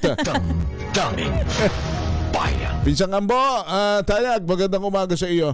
Hindi na nga tayo nagkausap tungkol dun sa, di bali ayusin natin yung problema mo sa PhilHealth, ha? Pagaling ka, palakas ka para magkakantahan ulit tayo pagkaisang araw. Shoutout ko yan yung nakamonitor sa atin, ang miyembro ng Eraserhead. Si Victor De Leon Lima, nakamonitor sa atin. Victor De Leon Lima! Nanonood siya. Tuwang-tuwa siya sa Sister Stella L. Parang hindi na rin tayo nagkakaugnayan dila pagkaisang araw. Tayo magkapi-kapi rin, ha? Parang Abi Tayag, magandang umaga sa inyo. Babalik kami ni Sister L 27 minutes after 9 in the morning. Ang balitang ito ay Opo. Pag nawawala ka sa istasyon, di ba may reliever ka kaagad? Opo. Si Henry Uri. Thank you, Justice. Ano nga ba ang hiwaga ng kamatis ngayon? Bakit sobrang... wala ka bang enchanted cinematic background music dyan? Grabe. Gusto mo yung may mga tunog-tunog pa ng ibon? Ganon? Ano ang nasa dako pa roon? Parang nakakatakot naman yan. Sa hiwaga ng kamatis. Si Carnel. Ikaw napakalo, Ninong. Si Carnel. Bakit napakamahal ng kamatis? Asek, good morning. Si Carnel Dimesa, spokesperson po ng Department of Agriculture na nag-birthday nung isang araw. Aba, belated happy birthday po. Na nagpakain ng minatamis na kamatis. Asek, magandang umaga. Magandang umaga, Henry. Ano ba? Magandang umaga po sa ating lahat. Sabi ng mamay sa Rosario, Batangas na kung saan lagi naruro si Sister L. Ano sabi ng mamay? Ano ba kalintik kaniyang kamatis na yan? Napakalintik ng presyo ngayon. Henry, actually, malaki na yung binaba na presyo ng kamatis. Oo, ba na? Unang linggo, nasa 300 to 80 to 300. Ngayon, nasa 120 hanggang 150 na lang yung presyuhan. Halos mga lati na. At kasi ina-expect natin nitong mga huling bahagi ng buwan ng January hanggang February, magdatatingan na uli yung ating mga harvest.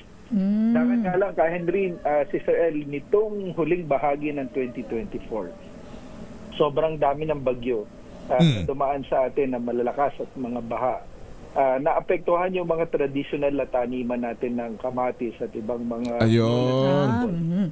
Itong Bicol region, itong Calabarzon, at saka itong Cagayan Valley, bumaba by 45% yung production natin ng kamatis fourth quarter, kaya talagang naapektuhan yung supply. Wala bang ang kamatis na pwede naman yata yan sa Highland halimbawa dyan sa area po ng Benguet ng Baguio, yung mga nagtatanim dyan ng mga salad, yung mga cabbage, mga diba yung mga tinatanim nila, mga gulay. Yung gulay na pangmayaman, hindi ho ba green leafy vegetables. Hindi ba obra rin ho dyan lang ang pagtatanim ng kamatis para just in case yung maapektuhan yung lowland na mga baha? May backup tayo, Asek? Ano talaga, hati yan. Pag sinabi mong Highland, Henry, talagang nadyan yung mga repolyo, mga pechay bagyo, tsaka itong mga carrots, patatas natin. Dito sa lowland, ito yung mga, kaya yung Highland. So hindi kinagawian ng mga taga-Highland? Hindi kinagawian ng mga taga-Highland na magtanim ng kamatis? Yung mga table tomato. Hindi. Sa lowland talaga. So ngayon, Asek, dahil nga po tumaas na ang atin pong supply ng lokal na supply, so kaya bumaba na din po ang presyo ng ating kamatis. Yes po, nagdadatingan na. Simula nga po ritong huling bahagi ng buwan hanggang February, March. Kasi yung kamatis, kagaya ng sili, bell pepper, talong, ano po yan, medyo takot yan sa baha, sa tubig. Dahil po doon sa water lag. Kaya pag panahon ng tag-araw, sobrang dami naman ng production ng mga gulay. Kaya kapag tag-init talagang daming sili. Tsaka marami ho nakikita tayo naman binabasura na lang sa tabing kalsada yung mga kamatis naman pag sobrang laksa naman, di ba? Oversupply. Yes, kaya importante yung ating programa ngayon ng cold storages. Ayun, maganda. Para ma-address naman itong sobrang production, at the same time mapanatili yung quality ng ating produce. So ang dahilan ng pagmahal pala, Sister El, ay binagyo, binaha yung mga nagtatanim ng kamatis, yung mga area nila. Kaya kinapos tayo sa supply. Ang solusyon ay cold storage. So marami na ba kayong mga cold storage facilities na inilunsad at ilulunsad pa? May nasimula na nitong 2024 at ngayong 2025 meron tayong 1.47 billion pesos na pondo na nilaan ng ating pamahalaan para dito sa mga proyekto na ito. O teka pala, baka limutan namin ni Sister El yung plano na ng mga ng NFA na magbenta na sa LGU ng Metro Manila ng murang bigas. Magkano ho ang planong presyo? Henry, iniintay natin yung possible declaration ng or recommendation ng National Price Coordinating Council na magbibigay ng authority sa NFA na magbenta sa LGUs. Alam natin malaki yung napamili ng NFA, almost 6 million bags. So bahagi niyan ay pwedeng ibenta sa lokal na pamahalaan. Ang selling price nila ngayon 38 pesos. So pwede nilang ibenta yan same price or 39 pesos. So mas mura talaga. Aging na ang sinasabing dahilan, kumbaga Israel, pag sinabing aging yung kumbaga baka mabulok lang at matagal na sa imbakan. Ganun ba, Asek, kaya ibebenta na mura? Hindi naman. Actually, sa amendment sa batas, 1 month before the start ng aging, pwede nang i-release ng NFA. Yung start ng aging is 3 months. So, pag 2 months na yung bigas o yung palay, pwede nang ipa-release ng NFA, especially kung may declaration ng emergency. Pero hindi naman ho kaya kahit na hindi pa umaabot doon sa takdang oras na kumbaga ng expiration o aging, magandang klase pa kaya naman yung mabibenta? Wala pa kayang amoy ito, Asek? Maganda yan, Henry, Sister El, kasi yung bigas hanggang 1 year, pagkasan nga more than pa, ay magandang klase pa yun ng bigas. At in fact, dumadaan din yan palagi sa pagsusuri ng NFA. Yung ating mga bigas actually na nabibili sa pamilyan, mga ano rin yan, pag minsan 1 month, 2 months hanggang 6 months nasa mga warehouses yan. Asek, pagdating naman po dito sa ipinahayag ni Secretary Francisco Chu Laurel nung nakaraan po, yung pagtatakda ng tinatawag na MSRP o Maximum Suggested Retail Price dun po sa imported na mga bigas na isiset daw po ito sa 58 pesos kada kilo. At ito po ba ay tuloy na at kasado na talaga ngayong January 20? Yes, Sister El.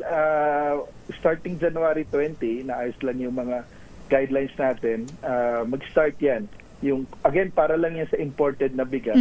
At itong 58 na maximum suggested retail price ay para sa mga 5% broken. Ito yung magandang kalidad ng bigas. Konti lang yung durog. At initially 58, baka pwede pang bumabayan dahil malaki na rin yung binaba na presyo ng 5% at 25% broken sa Vietnam, sa Thailand at saka sa India. At pagbubaba itong retail price ng magagandang quality ng bigas, yung mga nasa baba niyan ay bababa din dahil hindi naman pwede na yung magandang klase bababa, yung mga nasa ilalim ay hindi rin bababa. So yan sa magandang akba. Asek, teka muna, doon sa presyo ng bigas na ibebenta, sa bigas na ibebenta ng NFA sa Metro Manila, yung mga taga-probinsya nag-react. Teka muna, hindi naman taga-Maynila lang ang anak ng Diyos. Bakit kayo lang ang bebentahan ng mura? Initially, Henry, nag-start tayo dito sa National Capital Region. Dahil nga malapit dito yung mga stocks natin. Pero mag-ano rin yan, magkakalat din. Kasi yung warehouses naman ng NFA ay hindi lang rito sa Maynila. Lahat ng parte natin bansa ay merong warehouses ng NFA. So, doon sa mga lugar na maraming stock ng NFA, doon din nila i-release. Pero sana, hindi na, sana ma-aprobahan na uli yung inyo pong hinihiling at panawagan ni Senator, ni Secretary Laurel, Sister El, na yung NFA bayagan na uli magbenta ng bigas sa palengke para hindi na tayo umabot sa punto na magbebenta na lang tayo kasi aging na, delikado na. Pag hindi nabenta, ay baka masira lamang. Asek, Tama yan, Henry. At isa yan nga sa muling panawagan ng ating kalihim, Secretary Kiko Chu Laurel Jr., na ibalik yung dating mandato ng NFA. Una sa regulatory, ma-regulate yung pagtitinda para hindi sabog-sabog. Pangalawa ay, yun nga, maka-intervene sa merkado sa pamamagitan ng pag-release ng stocks sa ating mga pamilihan sa murang halaga. Ang sabi ng mga senador daw kasi dati nagkaroon ng anomalya, skandalo nagbebenta ng kahit na nagbebenta ng mga palusot. Asek, di ba yan ang mukhang argumento sa inyo? Inalis, tama yun ka, Henry. Inalis na yung ng posibilidad na makapagbenta sa mga traders ng masyado mura at ibebenta ng mahal. Ngayon ay through NFA Council resolutions, naayos na itong mga problema na to. At yun nga yung hiniling ni Secretary Kiko, yung problema ng mga dating namumuno ay kinorek sa pamamagitan ng pagtanggal ng mandato. Dapat, ang ikinorek lang ay yung namumuno, hindi yung buong mandato ng NFA. Tsaka pagbigyan yung bagong balangkas ng pamunuan. Hindi naman como pumalpak at pumalso yung mga nauna at gumawa ng kalokohan. Ganun na rin na magiging datos mo dito sa mga nakaupo, Asek. Para minsan kasi na-generalize Pero Asek, ihahabol ko lang ito dahil nung nakaraan meron naging statement po si Secretary Laurel na mukhang ang sinasuggest po ng DA ng kalihim na tanggalin na po yung mga brand label doon sa mga tinitindang bigas sa palengke para naman yung ating mga kababayan ay hindi na mga namimili kasi yung iba daw tinataas yung presyo ng bigas dahil dito sa mga brand label tapos pinapatanggal pa niya yung salitang premium at special sa mga imported na bigas. Ito po ba ay may update na? Tama yan, Sister El. Kasabay nitong paglalagay natin ng MSRP, yung pagtatanggal nga ng premium at special. Kasi tama kayo po na pag yung international classification natin is on percentage broken, 5, 25, 100%. So pagdating dito sa atin, ginagawa nilang premium at special. At pag naging natataka ng premium at special, para meron silang kapangyarihan na taasan ang presyo at hindi na-cover noong regular at well milled na tinututukan ng ating pamahalaan. So, kaya po ngayon ay tatanggalin yung label ng premium at special at ilalagay na lang kung saan galing na bansa, ilang percent broken, at anong klasifikasyon para pantay. At naglalagay tayo ng MSRP para alam ng ating mamimili hindi dapat lalampas sa ganitong presyo base sa pag-analisa. Meron kasing 4 na factors maka-apekto ng importasyon, yung presyo ng imported na bigas.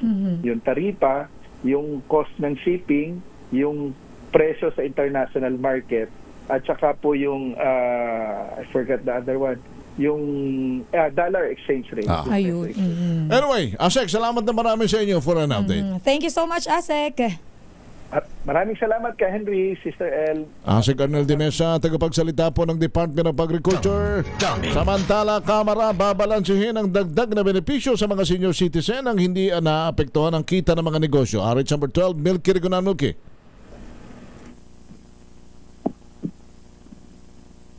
Milky? Manang Milks, balikan na lang natin si Manang Milks. Okay na, Kuya Greg? Wala, sige, si Val muna, lalaking bagong laya. Naku naman, nanutok ng baril sa isang negosyante, nagpaputok pa dyan sa lungsod ng Quezon. Suspect pinaghanap ng mga pulis. RH5, Val Gonzalez sa detalye. Val. Sister L at Henry, target ng manhunt operation ngayon ang isang lalaking kalalaya lamang sa kasong drugs matapos na manutok ng baril sa Santiago Street, Barangay San Antonio, Quezon City.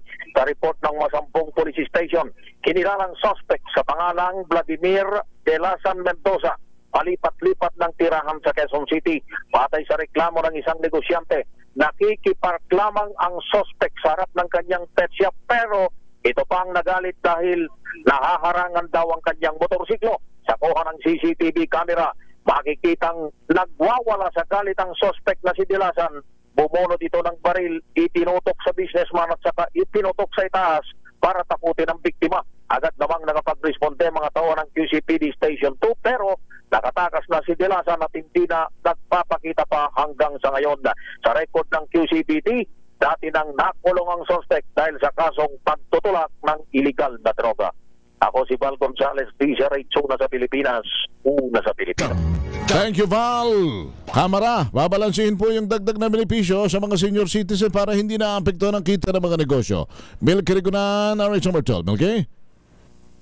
Henry at Sister L, nagpulong ang House Committee on Ways and Means na pinamumunuan ni Albay, Representative Joey Salceda, chairman ng komite, para aralin ang implikasyon sa revenue ng gobyerno na may sinusulong ng panukala para mapalawig ang privileges and benefits ng mga nakatatanda.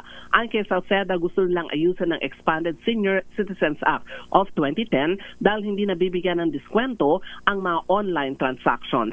Sabi ni Salceda, gusto ng Kongresong mabigyan ng sapat na benepisyo ang mga senior citizen at makabuo ng tax mechanism na babalanse sa revenue ng pamahalaan kaakibat naman ng social responsibility.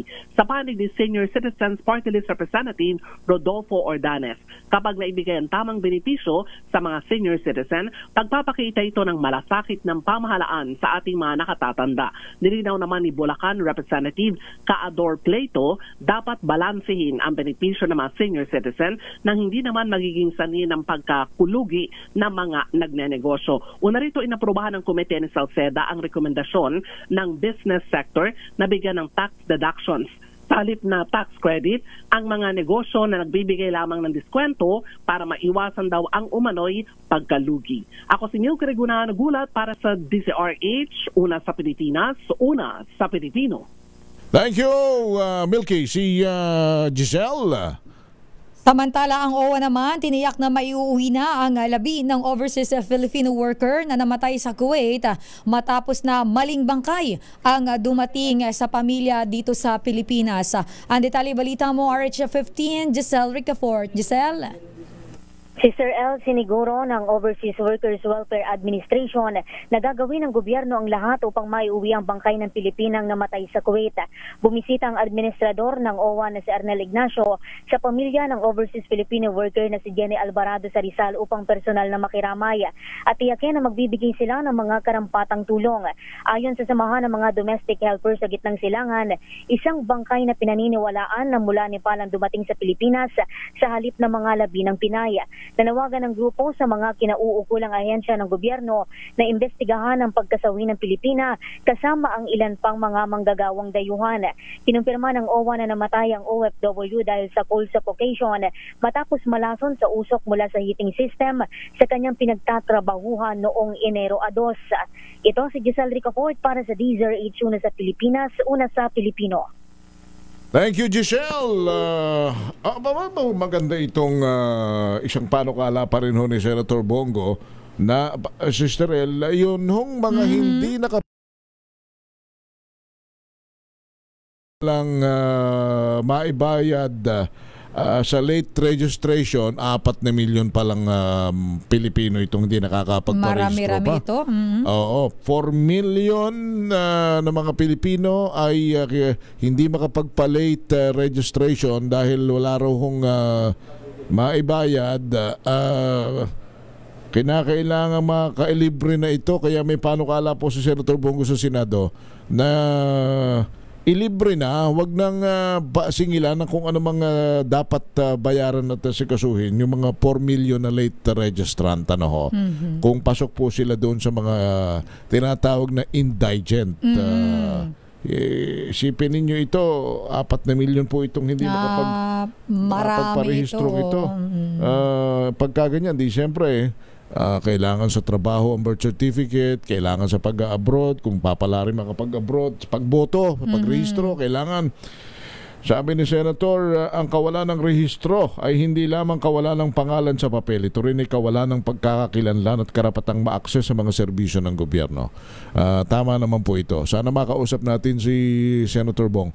Si General Ibay, kahapon pa ho namin hinahunting, General Ibay, sapagkat yun hong nakawan dyan ng mga piyesa at mga baterya ng truck dyan sa may Arten.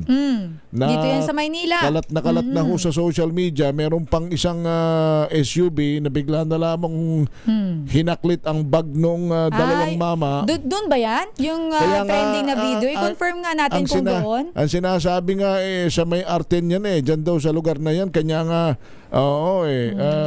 gusto rin nating makausap si General Tomas Ibay.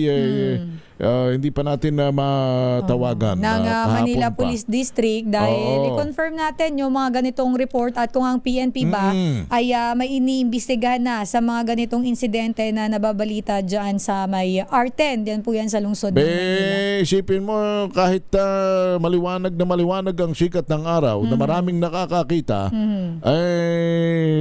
walang pinipiling oras, lugar. Walang patumanggang nananakawan ng baterya, ng mga tools, yung mga karga ay bigla na lamang hong kinukulimbat po ng mga magnanakaw. Ay nako, hindi maganda itong hindi maganda po itong nangyayaring ito. Kailangan maipaliwanag po ng WPD itong nangyayaring ito. Sige, sandali lamang, we have 8 minutes bago mag-alas 10 ng umaga.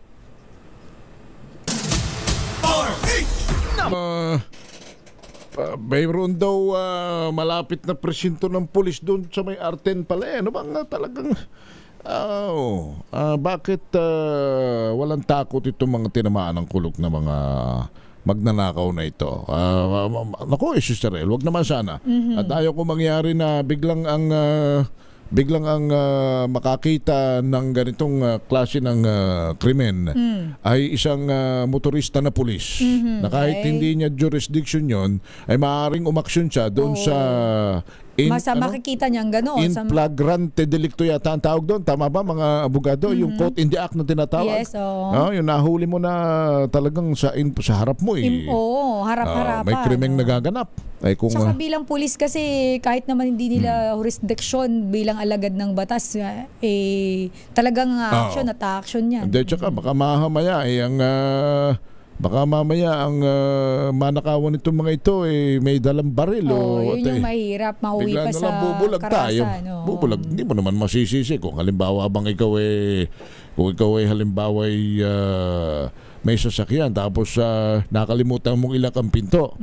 Tapos bigla na lamang may sasagal pa katahaklitin yung iyong bag. Kung may dala kang baril doon at instinct yun, baka maputukan mo nga ito. Lalaki ang problema riyan. Pero hindi ho yung hindi natin pag-intindi sa kalam ng sikmura ng mga magnanakaw. Naintindihan natin na sila'y nagugutom din kaya nila ginagawa yan. Pero hindi tamang solusyon na magnakaw kahit kailan di natin po pwedeng itolerate yan, Sister L. Kailangan na kahit po tayo nagugutom na mamuhay pa rin tayo ng patas at huwag magsamantala ng kapwa. Ang lalaki ng katawan nung nakikita kong gumagawa nito at mga bata-bata pa, pwede pang ibabag ang katawan sa trabaho sa halip na magnakaw. Hindi na lang magbanat ng buto. Hindi bali ng pagpawisan at mga moy baskil. Baskil ba? Basang-basang basang kilikili. Pero seriously General Ibay, bahala na kayo. Paki-aksyonan na lang po ito. Siguro hindi. Boy, for sure nakamonitor si Boy. Alamin mo nga, Boy, kung itong mga sinasabing report kung sa jurisdiction nga ninyo ito, General Ibay, kaya nga gusto namin kayo makausap. Ipapakonfirm natin. Pero kung hindi naman, di pagpawalang bahala na lang ninyo itong panawagan ito. Pero kung ito'y sakop ninyo, maski sinong nakikinig sa ating nakakasakop doon sa mga area hindi lang ho dyan sa WPD, kung nangyayari po ito sa jurisdiction ng EPD, SPD, wag ho ninyong hayaang mangyayari po ito sa mga lugar ninyo. Although dito sa EDSA, di ba, may mga instances din na kwento sa atin, bigla na lamang kunyari nasa gasaan mo, magpapatay-patayan o matutumba. Modus yan. Diba? Yung modus nila. Pagka nilapitan mo, binabaan mo na akma mong tutulungan either ikaw i-hold the pen o either ikaw aagawan ng sasakyan. Kasi yung iba naman nila yan parang modus nila na para bayaran mo sila.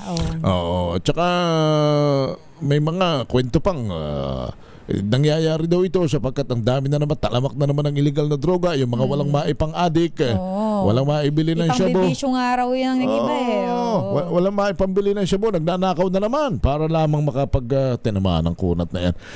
Ay, nako, General Marbil, salamat po sa inyong lahat. 10:00 na pala ng umaga. Sa ngalan po nila kay Deo Macalma, si Ka Henry Uri po. Ito naman po si Sister L, Elaine Apit. Stay safe everyone. God bless. Thank you. Si May Binauhan susunod na sa Operation Tulong. Bye!